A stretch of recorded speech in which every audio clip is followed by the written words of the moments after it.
ವಿಮಾನ ದುರಂತದಲ್ಲಿ air India ಸಿಬ್ಬಂದಿ ದೀಪಕ್ ಪಾಠಕ್ ಸಾವು. ನಿನ್ನೆ ಬೆಳಗ್ಗೆ ಅಮ್ಮನಿಗೆ ಕರೆ ಮಾಡಿ ಗುಡ್ ಮಾರ್ನಿಂಗ್ ಅನ್ನ ಹೇಳಿದ್ರಂತೆ ದೀಪಕ್.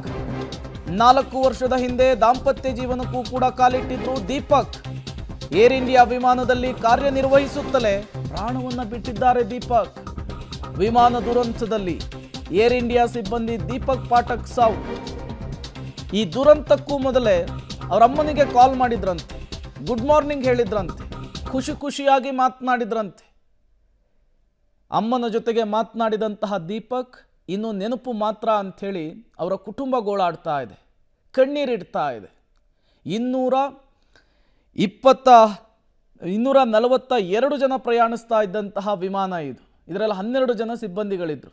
ದೀಪಕ್ ಪಾಠಕ್ ಅವರ ಫೋಟೋವನ್ನು ಕೂಡ ಗಮನಿಸ್ತಾ ಇದ್ದೀರಿ. ವಿಮಾನದಲ್ಲಿಯೇ ಕೆಲಸ ಮಾಡ್ತಾ ಇದ್ರು.